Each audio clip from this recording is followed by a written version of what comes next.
Good morning students. Concept clear result clear में आपका स्वागत है। आज हम लोग पढ़ेंगे 9th क्लास का फिजिक्स मोशन का पार्ट 2। इससे पहले पार्ट 1 में हम लोग डिस्टेंस और डिस्प्लेसमेंट का डिफिनीशन, डिस्टेंस और डिस्प्लेसमेंट में डिफरेंस और साथ ही साथ डिस्टेंस और डिस्प्लेसमेंट में कुछ बुक से बाहर का क्वेश्चन भी हम लोग प्रैक्टिस किए थे। आज हम लोग एनसीईआरटी बुक का क्वेश्चन देखेंगे जो मुख्य रूप से डिस्टेंस और डिस्प्लेसमेंट पर आधारित है, और उसके बाद आज हम लोग पढ़ेंगे स्पीड, वेलोसिटी और कोशिश करेंगे कि आज हम लोग एक्सेलरेशन तक पढ़ें।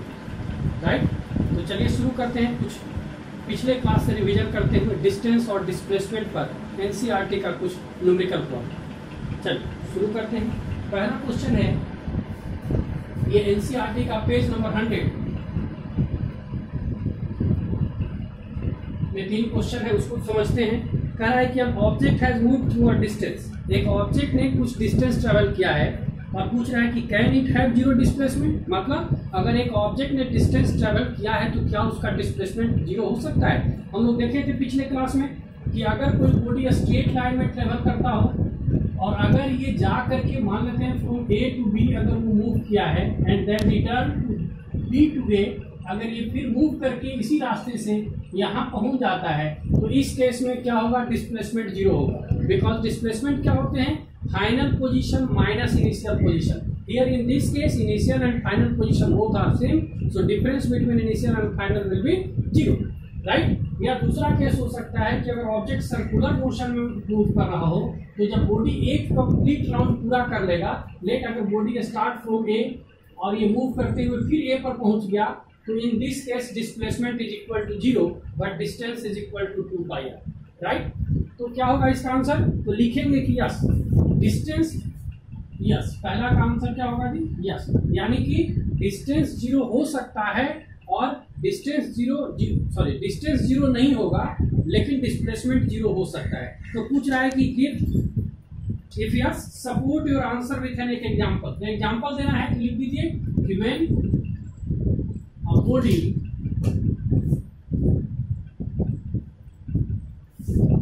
moves on a circular path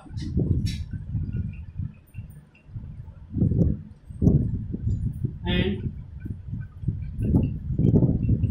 complete one round, एक कंप्लीट राउंड अगर वो पूरा कर लेता है तो इस केस में क्या होगा जी, उसका जो डिस्प्लेसमेंट होगा जीरो हो जाएगा। या दूसरा एग्जांपल भी आप दे सकते थे क्या कि मेरा बॉडी, या बोल देंगे कि Ram goes to school and return to home, school जाता है और स्कूल से फिर घर आता है। In this case he travel some distance but in this case displacement will be zero because घर से चलना शुरू किया था और फिर वो फाइनल घर पे ही पहुंच गया। तो इस केस में क्या हो जाएगा जी, डिस्प्लेसमेंट उसका जीरो होगा लेकिन डिस्टेंस जीरो नहीं होगा। राइट, दूसरा क्वेश्चन है कि a farmer moves along a boundary of a square field of side 10 metre in 40 second. इसी का दूसरा क्वेश्चन है। क्वेश्चन खूब समझिए, समझने पर ही फिजिक्स समझ में आएगा।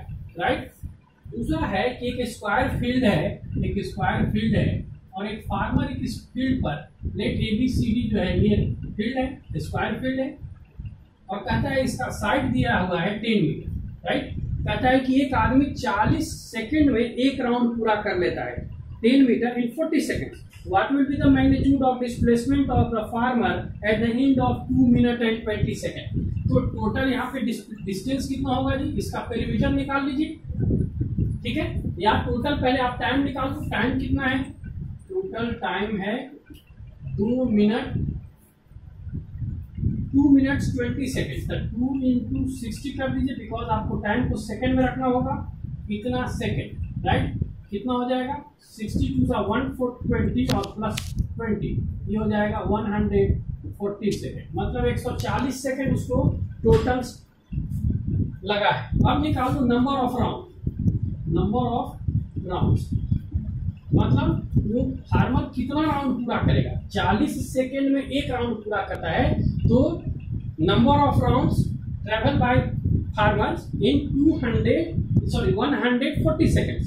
तो कितना होगा जी, टोटल टाइम है 140 सेकेंड और 40 सेकेंड में एक राउंड पूरा करता है। तो काट दीजिए, कितना हो जाएगा ये कैंसिल हो जाएगा 7/2 मीन्स 3.5 राउंड। मतलब 3.5 चक्कर वो पूरा करता है, 3.5 राउंड किसान लगाएगा। मतलब ए से चलना शुरू किया है, फिर ए पर पहुंचेगा, फिर ए पर पहुंचेगा, फिर ए पर आएगा और फाइनल सी पर पहुंच जाएगा। ठीक है, 3 चक्कर पूरा करने के बाद फिर वो सी पर पहुंच गया। अब आपसे क्वेश्चन क्या पूछता है, what will be the magnitude of displacement of the farmer at the end of this from this initial position? So starting point is A and final position is B. तो लिख देंगे after 3.5 round फाइनल पोजीशन कितना हो जाएगा जी? Final position होगा, final position of farmer is equal to क्या होगा? सी। इनिशियल पोजीशन कहाँ था, चलना कहाँ से शुरू किया था? इनिशियल पोजीशन कितना होगा? ए। तो shortest distance is called displacement.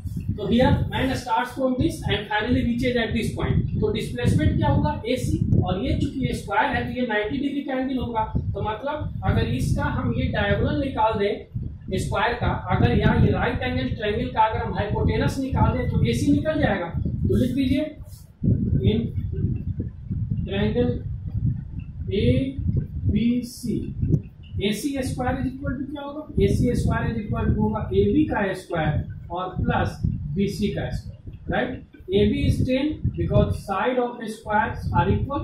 ये कितना हो जाएगा जी? ये हो जाएगा 100 प्लस 100, ये हो जाएगा 200। तो AC कितना हो जाएगा जी? AC हो जाएगा √200। स्क्वायर को आता ही होगा निकालने, स्क्वायर रूट कर लीजिए। ये हो जाएगा this can be written as 10 × 10 × 2 means कितना हो जाएगा जी? यहाँ पे लिख देते हैं, ये हो जाएगा 10√2 मीटर। या अगर आप √2 का वैल्यू रखना चाहते हैं तो रख दीजिए। √2 का वैल्यू कितना होता है? 1.414। मल्टीप्लाई कर दीजिए, डिसिमल एक राइट साइड मूव कर जाएगा। तो 14.14 मीटर ये हो गया final displacement travel by the farmers. अगर इसी क्वेश्चन में आपसे पूछता कि find the distance travel by the farmer तो क्या करते? स्क्वायर का पेरीमीटर निकाल देते और 3 राउंड कंप्लीट किया है तो पेरीमीटर इंटू 3 और प्लस हाफ राउंड और यानी कि 3.5 को मल्टीप्लाई कर देते पेरीमीटर ऑफ स्क्वायर से, तो आपका distance travel by the farmer निकल जाता। बट आपसे डिस्टेंस नहीं पूछ रहा है। चलिए तीसरा क्वेश्चन इसका देखते हैं। Question number 3। क्वेश्चन को समझिए, क्वेश्चन समझने का ही चीज है। अगर दिक्कत है 2 बार बनाइए, 3 बार बनाइए, जितना कॉन्सेप्ट क्लियर होगा तभी आपको आगे बढ़ पाइएगा। तीसरा क्वेश्चन है कि which of the following is true for the displacement. आपको बताना है कि कौन ट्रू है और कौन फॉल्स है। पहला क्वेश्चन है डिस्प्लेसमेंट के बारे में। It can not be zero. क्या डिस्प्लेसमेंट जीरो नहीं हो सकता, ये पूछ रहा है। ये ट्रू है कि फॉल्स है? फॉल्स है, बिकॉज डिस्प्लेसमेंट में बी जीरो, पॉजिटिव और नेगेटिव पढ़ चुके हैं। तो ये क्या है? फर्स्ट का फॉल्स। फॉल्स क्यों है जी? क्योंकि डिस्प्लेसमेंट जीरो हो सकता है। अभी फर्स्ट क्वेश्चन में हम देखे थे कि डिस्प्लेसमेंट जीरो हो सकता है when body travel 1 complete round on a circular track. ठीक है। दूसरा क्वेश्चन है इसका कि the magnitude is greater than the distance.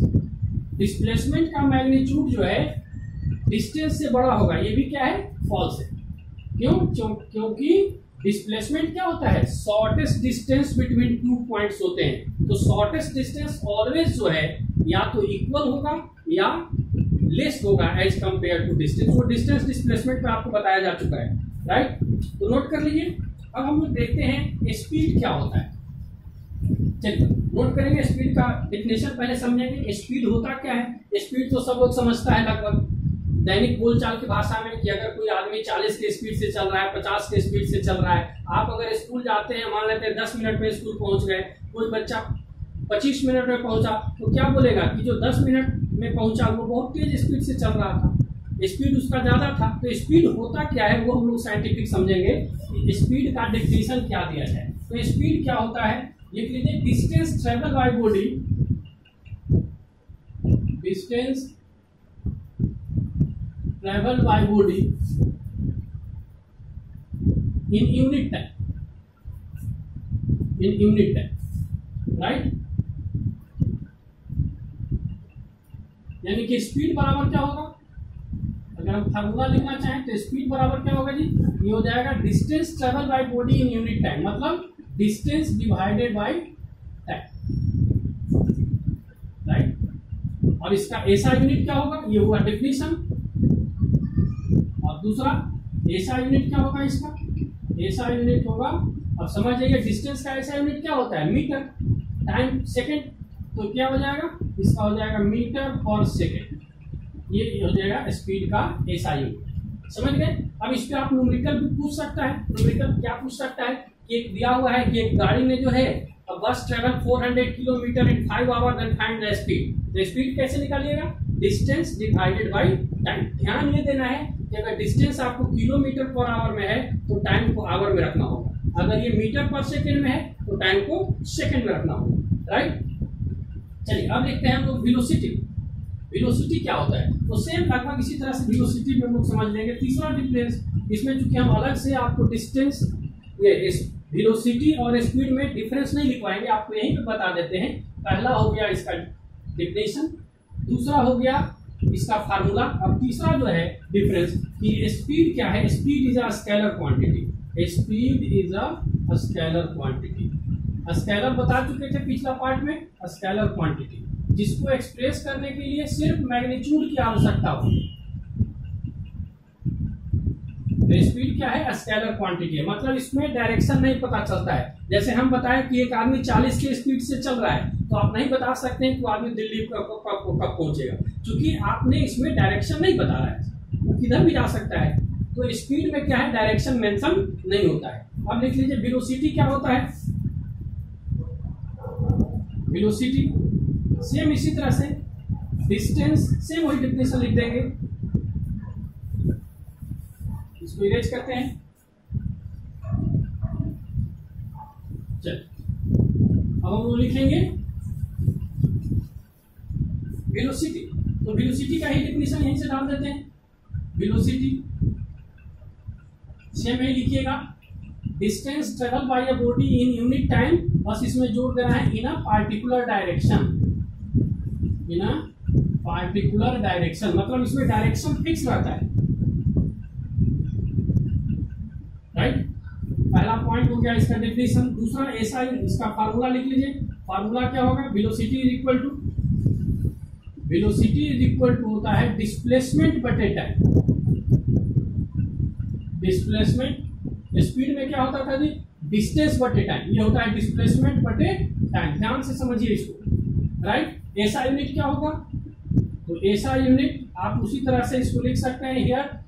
Displacement का ऐसा यूनिट क्या होते हैं, मीटर, बिकॉज ये भी एक प्रकार का डिस्टेंस ही है, और टाइम का सेकंड। तो ऐसा unit of displace velocity is metre per second, यानी कि ये दोनों में सिमिलरिटी है कि स्पीड और वेलोसिटी दोनों का यूनिट सेम होता है, मीटर पर सेकंड, राइट। तीसरा जो इसमें है कि वेलोसिटी क्या है, velocity is a vector quantity, velocity is a vector quantity, मतलब इसमें डायरेक्शन भी इंक्लूड रहता है, राइट। वेलोसिटी में क्या है कि इसमें डायरेक्शन भी मेंशन रहता है, समझ गए। अब अगर हम समझे यहाँ पे वेलोसिटी समझ गए, चलिए इसको नोट कर लीजिए। अब इसमें ये समझना है हमको कि सबका यूनिट समझ गए और इसका स्केलर वेक्टर भी समझ गए। एग्जांपल अगर हम लिखना चाहें तो क्या लिखेंगे, 40 km पर आवर इन ईस्ट डायरेक्शन, ईस्ट डायरेक्शन। अब अगर ये बता दिया जाए तो आप डायरेक्शन पता चल जाएगा इससे, और इसको हम क्या बोलेंगे, वेलोसिटी। तो वेलोसिटी जो क्या है, स्पीड से ज्यादा एक्यूरेट इंफॉर्मेशन देता है ना। अब अगर कोई कहे आदमी कि एक आदमी 40 km पर आवर के स्पीड से दिल्ली की तरफ जा रहा है, तो आप बता सकते हैं कि कितना घंटा में वो पहुंच जाएगा। लेकिन अगर सिर्फ ये कहें कि 40 के स्पीड से जा रहा है, तो नहीं बता सकते हैं कि वो आदमी दिल्ली कब पहुंचेगा। क्यों, क्योंकि हो सकता है वो आदमी दिल्ली से दूर की तरफ जा रहा होगा, क्योंकि उसमें डायरेक्शन मेंशन नहीं है। तो ये वेलोसिटी और स्पीड में आपको डिफरेंस भी बता दिया गया, राइट।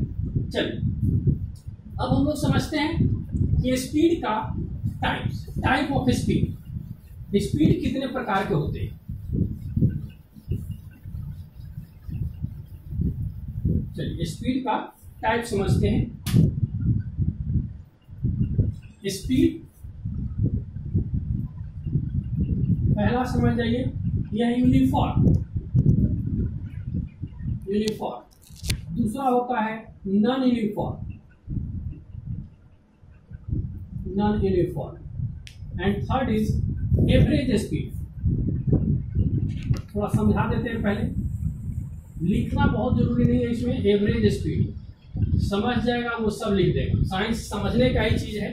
अब जैसे समझिए यूनिफॉर्म स्पीड क्या होता है। यूनिफॉर्म स्पीड होता है कि when body travel by distance, ये यूनिफॉर्म स्पीड का डेफिनेशन क्या लिखेंगे कि when body travel equal distance in equal interval of time. क्या होगा? Equal distance in equal interval of time, equal interval of time. When body travel equal distance in equal interval of time, then this speed is called uniform speed. Example समझ सकते हैं, एक speed से चलना, एक speed से generally life में संभव नहीं है चलना। जैसे मान लेते हैं कि आप रोड पे गाड़ी चलाते हैं तो 40 के स्पीड से अगर चल रहे हैं तो 40 के स्पीड से आप लगातार गाड़ी नहीं चला सकते।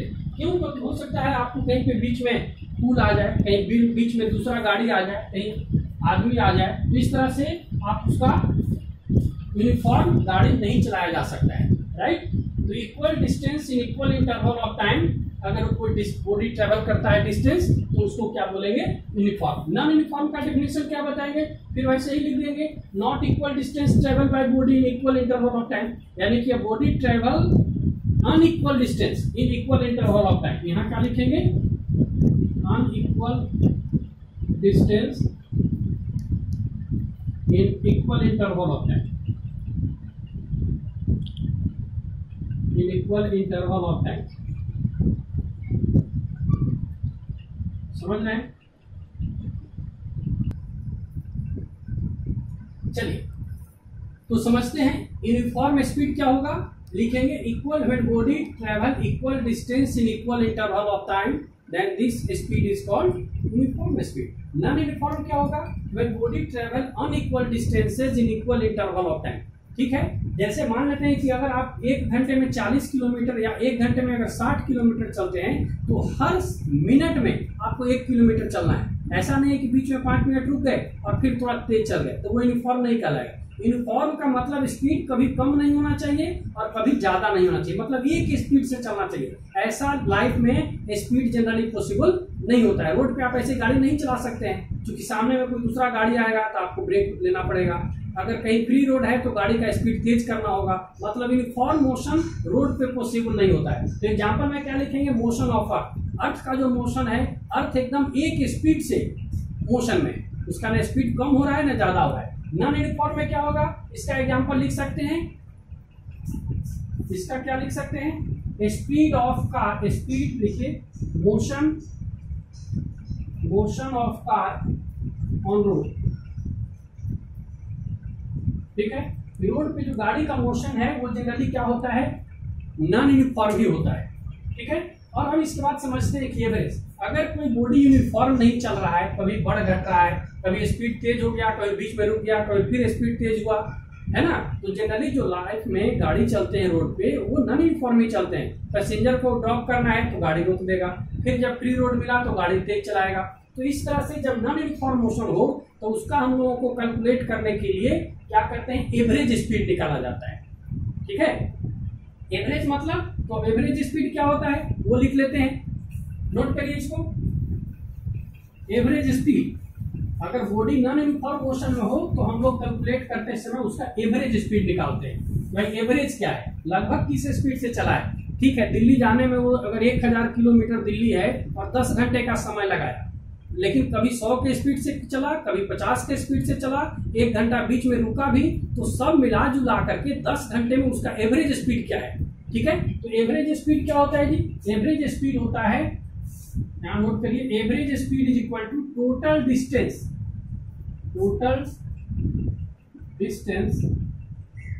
Divided by total time taken,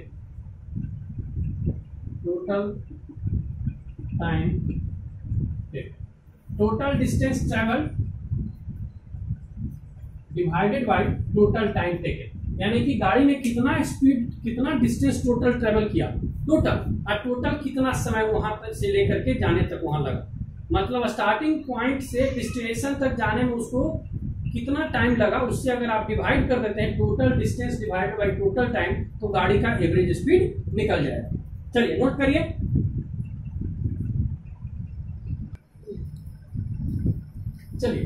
करिए, तो हम लोग समझा स्पीड को तीन टाइप, यूनिफॉर्म, नॉन यूनिफॉर्म और एवरेज।